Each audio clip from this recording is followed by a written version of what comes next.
உன் பாடுகள் நிரந்தரம் அல்ல, எல்லாவற்றிற்கும் ஒரு காலம் உண்டு. நம்பிக்கையுடன் கர்த்தர் சமூகத்தில் காத்திரு. எது நடந்தாலும் நன்மைக்கு ஏதுவாகத்தான் நடந்து கொண்டிருக்கிறது. முடிவில் உங்களுக்கு விளங்கும். சோர்ந்து போகாதே, முடிவு ஜெயமாய் இருக்கும். இன்றைக்கு நீங்க போற இடத்துல எல்லாம் கதவு அடைக்கப்பட்டதுனால கண்ணீரோடு இருக்கீங்களா? இந்த வீடியோ உங்களுக்கு தாங்க. கர்த்தர் திறந்த கதவை யாரும் மூட முடியாது. தேவன் ஒரு கதவை திறக்கும் போது உள்ளே நடக்க மறக்காதீர்கள். நீங்க விசுவாசத்தோடு இந்த 1 கொரிந்தியர் 16:9 அறிக்கையிடுங்க. பெரிதும் அனுகூலமான கதவு எனக்கு திறக்கப்பட்டிருக்கிறதுன்னு அறிக்கையிடுங்க. ஆண்டவர் நீதிமொழிகள் 8:34 படி உங்களோடு பேசுகிறார். என் வாசப்படியில் நித்தம் விழித்திருந்து என் கதவு நிலை அருகே காத்திருந்து எனக்கு செவி கொடுக்கிற மனுஷன் பாக்கியவான்.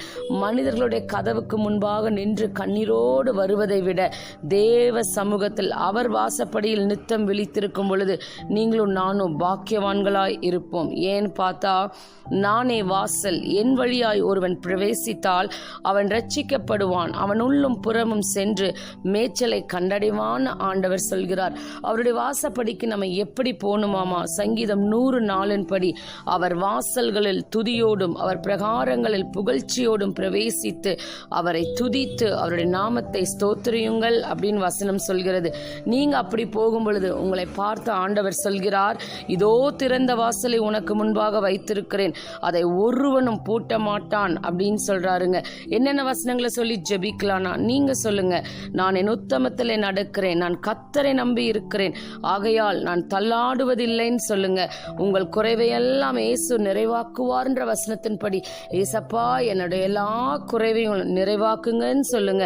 தட்டுகிறவனுக்கு திறக்கப்படும் சொன்னீங்களே ராஜா, இப்பொழுது உம்மிடத்துல வந்து நான் கதவை தட்டி நிற்கிறேன், எனக்கு நீங்க திறங்கன்னு சொல்லுங்க. அவர் உங்களை விசாரிக்கிறவர் ஆனபடியால் உங்கள் கவலைகளை எல்லாம் அவர் மேல் வைத்து விடுங்கள்ன்ற வசனத்தின்படி, ராஜா என்னுடைய எல்லா குறையும் உம்மிடத்துல வைக்கிறேன்னு சொல்லுங்க. எங்கள் போர் ஆயுதங்கள் மாம்சத்துக்கு ஏற்றவைகளாய் இராமல் அரண்களை நிர்மூலமாக்குகிறதற்கு தேவ பலம் உள்ளவர்களாய் இருக்கிறதுன்னு சொல்லுங்க.